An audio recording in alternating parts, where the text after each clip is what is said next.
Bonjour à tous, aujourd'hui je voulais vous faire la palle de l'été, donc ce sera la palle juillet-août en fait, puisque bon juin, je pense que c'est un petit peu mort.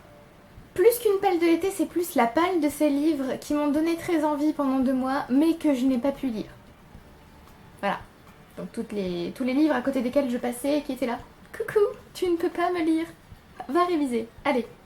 Il y en a pas mal, et en même temps je suis absolument pas sûre de les lire parce que en juillet et en août, je vais surtout lire un peu au radar, c'est-à-dire oh bah tiens, celui-là il me dit bien, oh bah tiens, celui-là il me dit bien.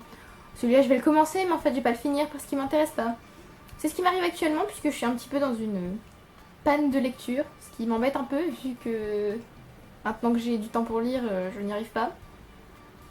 Génial. Donc voilà, je ne suis absolument pas sûre de lire ces livres, hein, c'est juste que je les ai pris sur les étagères parce qu'ils me disaient bien depuis 2 mois.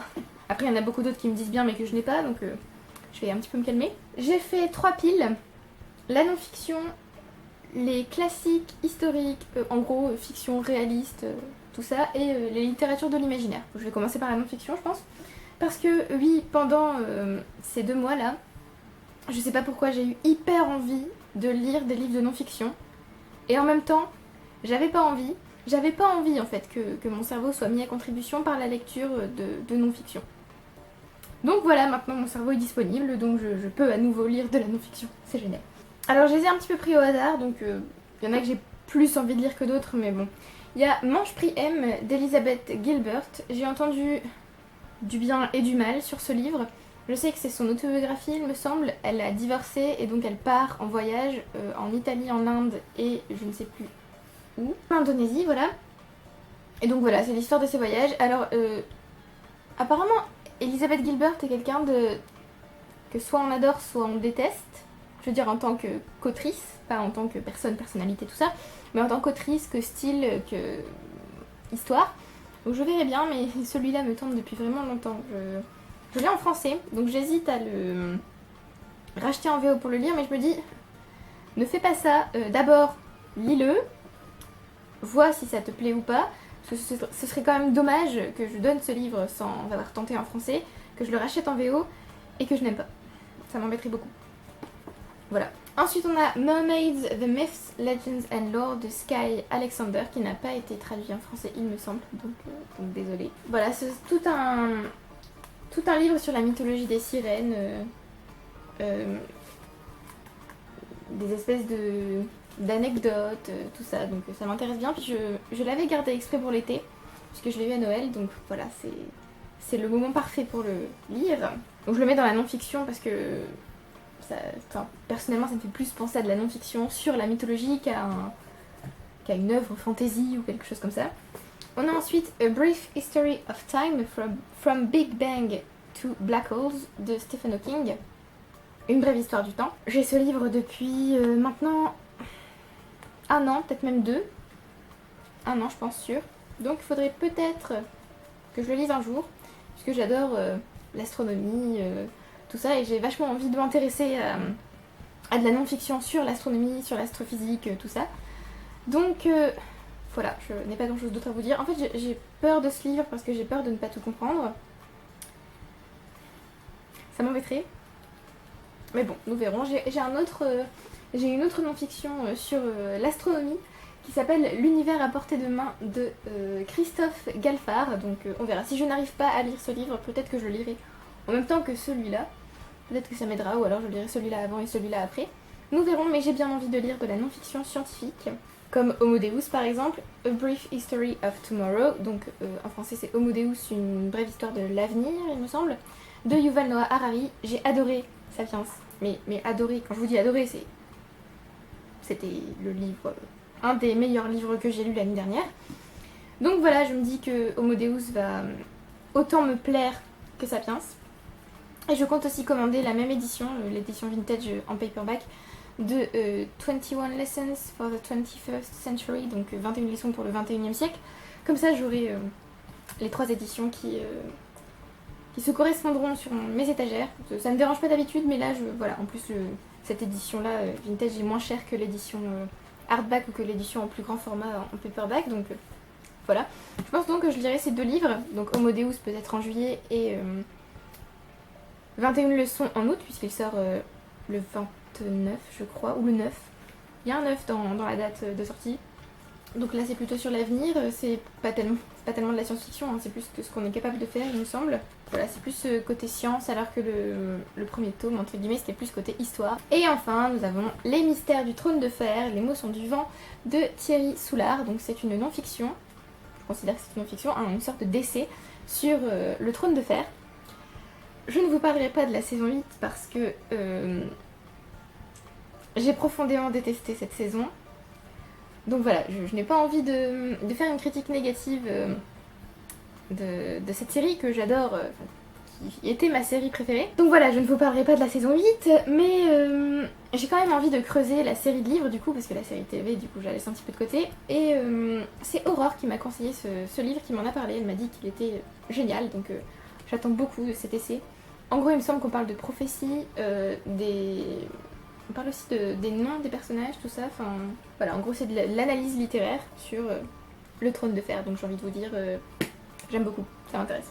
On va passer à la fiction réaliste. Donc d'abord on a un classique, donc j'aimerais lire plus de classiques cet été, mais pour l'instant j'arrive pas tellement à savoir quels classiques me font vraiment envie. Donc j'ai d'abord sélectionné Les liaisons dangereuses de Pierre Choderlos de Laclos, que je dois lire depuis longtemps, très longtemps. J'avoue que j'ai un petit peu honte de jamais l'avoir lu, mais bon, j'ai surtout honte parce qu'une de mes meilleures amies a fait son mémoire dessus. Donc bon, j'aurais dû le lire à cette époque-là en fait, mais je ne l'ai pas fait. Donc je vais enfin le lire cette année. Si vous ne connaissez pas, c'est un roman épistolaire qui va raconter, comment dire, une espèce d'histoire de débauche, tout ça, enfin... Je ne vous en dirai pas plus. J'ai d'ailleurs dû me spoiler ce livre pour le CAPES puisque j'avais peur de tomber là-dessus en explication hors programme. Et en fait je ne suis pas tombée dessus, donc je me le suis spoilé pour rien. Mais j'aime beaucoup les romans épistolaires, donc je me dis que j'aimerais forcément ce classique. Ensuite on a plutôt la fiction historique. On a Couleur de l'incendie de Pierre Lemaître que je suis en train de lire, je suis à la page 257 déjà. C'est la suite de Au revoir là-haut, donc on suit... certains des mêmes personnages qu'on a suivis dans Au revoir là-haut. Je ne peux pas tellement vous parler de ce livre du coup, sinon je risque de vous spoiler. Donc sachez que dans Au revoir là-haut, on est dans la période d'entre-deux-guerres et on va suivre plusieurs personnages. On va voir un peu le côté politique, le côté hypocrite aussi de cet entre-deux-guerres. Et je n'ai pas tellement envie de vous en dire plus parce que je suis entrée dans Au revoir là-haut assez à l'aveugle. Je ne savais pas grand-chose de l'histoire, juste que c'était une fiction historique dans l'entre-deux-guerres. Et c'était... Rien que le premier chapitre était hyper choquant, donc je ne vous dirai rien. Pareil ici, le premier chapitre est hyper choquant, donc voilà. Je pense que l'auteur a le chic pour ce genre d'entrée en matière. Donc voilà, j'avais très envie de lire la suite et une amie me l'a prêté, donc parfait. Ensuite on a Les Rois Maudits tome 1, Le Roi de Fer de Maurice Druon. C'est la série qui a inspiré Le Trône de Fer, donc j'ai très envie de la lire forcément. C'est l'histoire de France, il me semble, mais fictionnalisée. Que vous dire de plus? Je ne sais plus par où on commence en fait, par Philippe IV visiblement, au XIVe siècle. Donc comme Le Trône de Fer m'a énormément plu et que cette série est fortement inspirée par Les Rois Maudits, je me dis que ce serait bien de tenter. Ensuite on a The Taming of the Queen de Philippa Gregory, je ne sais pas s'il a été traduit en français, mais je regarderai. C'est le tome... Alors dans l'ordre de publication, c'est le dernier tome publié dans sa saga Tudor, mais en fait, chronologiquement, c'est le 5e, il me semble, ou le 4e. Le 4e, autant pour moi. Parce que d'abord on a The Constant Princess, Deux sorts pour un roi, L'héritage Boleyn, et après on a The Taming of the Queen. J'ai adoré les 3 premiers tomes, chronologiquement parlant, donc je pense que je vais adorer celui-là. On suit Catherine Parr, la 6e épouse d'Henri VIII. Et je dois dire qu'Henri VIII est un personnage qui me fascine tout en me révulsant. Donc voilà, j'ai hâte de voir ce qu'en a fait Philippa Gregory. Ensuite on a Le Cercle littéraire des amateurs d'épluchures de patates de Marie-Anne Schaeffer et Annie Barrows. Parce que c'est un roman épistolaire que j'ai depuis très longtemps dans ma palle, que c'est l'un des livres préférés de Salomé et que je me dis que ça peut être très sympathique à lire, un peu feel good et en même temps historique. Donc, Ensuite j'ai 2 young adults. Le premier c'est Fangirl de Rainbow Rowell. Je ne sais pas prononcer ce nom de famille. Donc Fangirl qui m'a été offert par ma sœur dans cette magnifique édition. que je trouve vraiment très belle. C'est l'histoire de Kat, il me semble, qui est à l'université et qui écrit de la fanfiction Harry Potter, je crois. Et c'est tout ce que je sais, mais je pense que ça va me suffire. Apparemment ça se lit vraiment très vite, donc c'est très bien. Je pense que je vais avoir besoin de quelques livres qui se lisent très vite. Et depuis, j'ai très envie, enfin depuis que j'entends beaucoup parler de Carry On par exemple, j'ai très envie aussi de lire Carry On après ça. Voilà, surtout qu'il y a un tome 2 qui sort. Wayward Son, je crois. Voilà, donc je vais commencer par Fangirl, puis je lirai Carry On. Je pense que je lirai Carry On même si je n'ai pas aimé Fangirl en fait. D'ailleurs, cette lecture sera sans doute une lecture commune avec ma sœur qui, il me semble, ne l'a toujours pas lu. Non plus, donc voilà. Et ensuite, au mois de juin, j'ai lu le 3e tome de Pretty Little Liars, donc Perfect en anglais, qui s'appelle Rumeur en français. Et donc j'ai très envie de poursuivre la série, sauf que je n'ai pas le tome 4. Donc je verrai, je pense, pour me le procurer pendant l'été. Mais j'ai Alice Pretty Little Lies, je ne sais pas comment il s'appelle en français. C'est un préquel où on va suivre Allison. C'est tout ce que j'ai besoin de savoir. Voilà. Je trouve que ces livres sont addictifs. Surtout que la fin du tome 3, ça donne immédiatement envie de lire le tome 4. Donc ces livres sont très addictifs et je pense que quand on regarde sous l'apparence des choses, on a vraiment des sujets très importants à aborder, je trouve. Donc voilà, j'ai hâte de lire ce livre. Et enfin, nous avons la palle de la littérature de l'imaginaire, donc fantasy et science-fiction. Je vais commencer par la SF parce qu'il y en a beaucoup moins. On a Wild Cards édité par George R.R. Martin, donc c'est une série de recueils de nouvelles écrits par différents auteurs. J'adore cette édition. Alors ça c'est le bonheur. Ça c'est un de mes bonheurs. Quand les livres sont comme ça, je les aime d'amour. Donc, je disais, recueil de nouvelles. Donc par exemple, dans celui-là, il y a 3 nouvelles de George R.R. Martin lui-même. Mais il y a aussi Melinda M. Snodgrass que j'ai déjà lu. Dans un autre de ces recueils, il y a aussi... Il me semblait qu'il y avait Roger Zelazny, mais oui, il y a Roger Zelazny. Carrie Vaughan, enfin, il y a beaucoup d'auteurs que je ne connais pas dans ce recueil. Mais ça m'intéresse de découvrir un peu plus l'univers des Wild Cards, puisque j'ai lu une nouvelle dans Dangerous Woman, il me semble, qui était écrite par... je ne sais plus l'auteur. Et c'était un personnage de Wild Cards justement. Donc j'ai très envie de commencer cette série. Je commence par le premier tome alors que je sais très bien que on peut les lire un peu dans n'importe quel sens, mais je suis une maniaque de l'ordre, donc je vais commencer par le premier tome et lire ensuite le deuxième, voilà. Je fais exactement la même chose pour les Annales du Disque Monde de Terry Pratchett, donc voilà. Ce que je peux vous dire sur cette série, en gros, il y a eu un virus extraterrestre qui a débarqué sur Terre après la Seconde Guerre mondiale et qui a infecté certaines personnes qui ont donc développé des pouvoirs. Il me semble que c'est ça.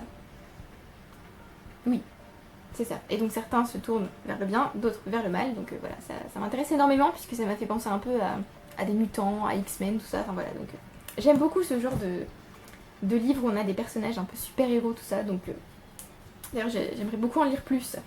Mais je n'en ai pas pour l'instant sur mes étagères. Ensuite, on a The Air Affair de Jasper Ford. C'est le premier tome dans sa série Thursday Next. Et il me semble que ce tome-là s'appelle en français L'affaire Jane Eyre. Dans cette série, on suit Thursday Next, qui est une policière, il me semble, et qui enquête sur des affaires littéraires, puisque il me semble que les personnages littéraires sont réels dans ce monde, si j'ai bien compris. Enfin, l'idée... Et que oui, les personnages de littérature sont réels, on peut sortir, entrer des livres, enfin... Je pense que je n'ai pas tout saisi, mais ça a l'air top. Vraiment. Voilà, c'est une détective littéraire, puisque Jane Eyre a été enlevée de son roman. Et donc elle doit la retrouver. Ça m'a l'air très bien, ça m'a aussi l'air très drôle. Et enfin, côté SF, je pense que cette pile va s'effondrer. Et enfin, côté SF, on a le 2e tome de The Expanse, donc Caliban's War, la guerre de Caliban en français.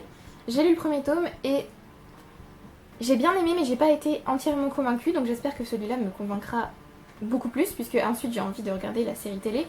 Mais je vais quand même déjà lire, je pense, les 3 premiers tomes avant de me lancer dans la série, puisqu'apparemment, dans la saison 1 de la série télé, il y a des indices pour les tomes suivants, donc j'ai pas tellement envie de me faire spoiler. Dans le premier tome, on suit 2 personnages, Jim Holden et... je ne me souviens plus du tout le nom de l'autre, Miller, je crois.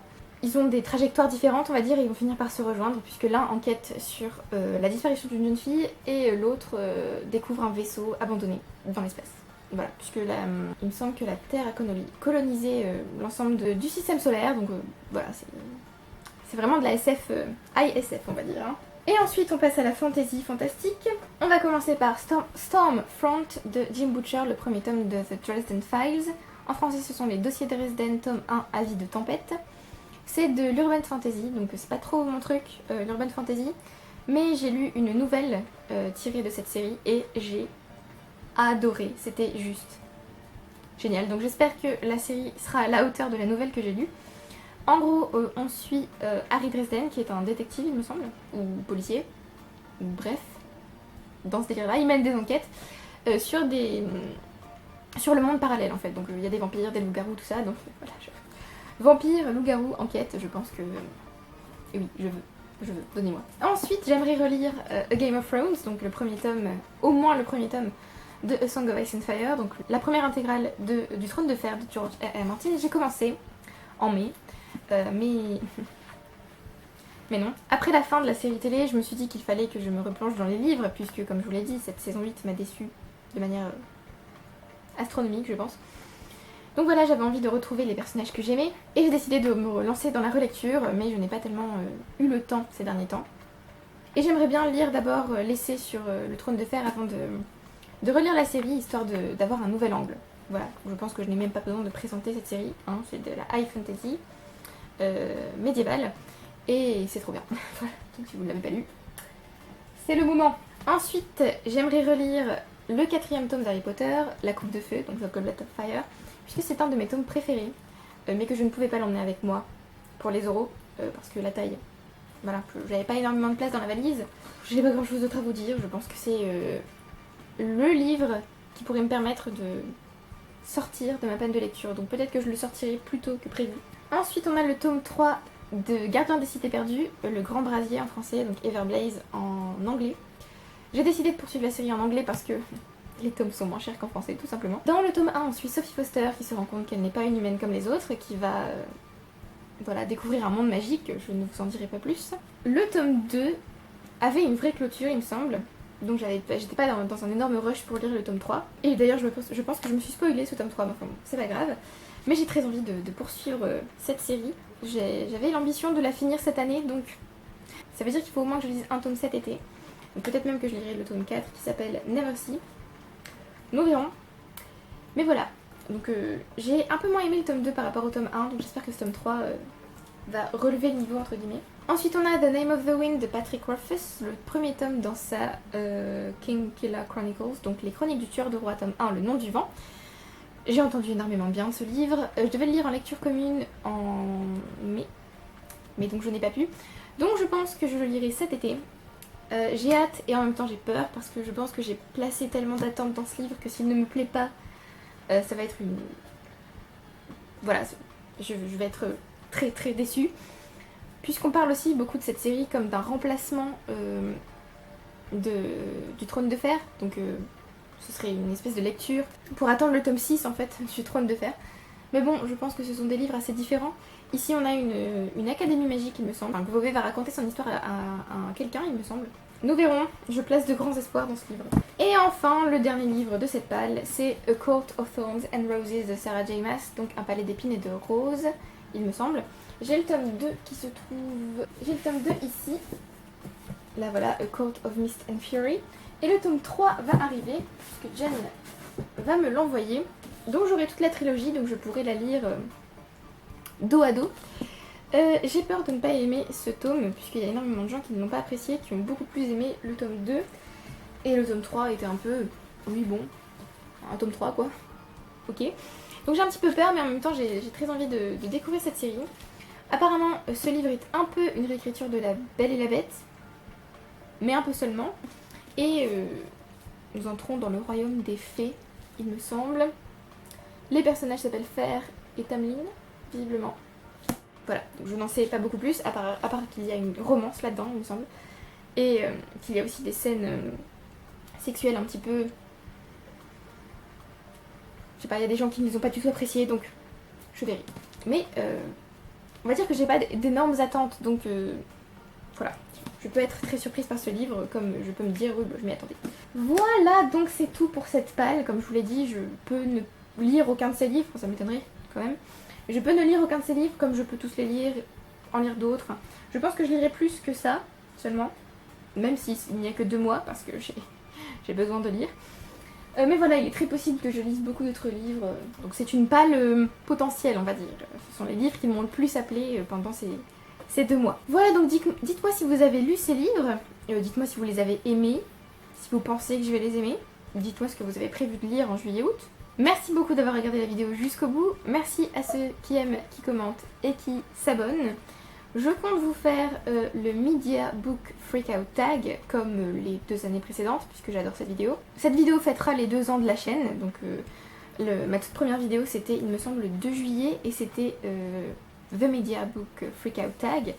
Donc voilà, c'est un peu une vidéo anniversaire, tous les ans je refais ça, j'aime beaucoup ce tag. Et je vous ferai aussi sans doute un book haul, donc je pense que je vais le couper parce qu'il va être très très long puisque...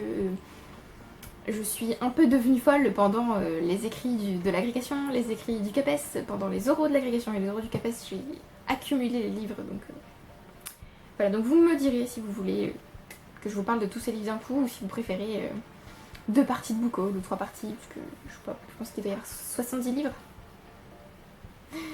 Ah là, j'ai même pas honte, donc voilà. C'est tout pour cette vidéo. À bientôt, bye.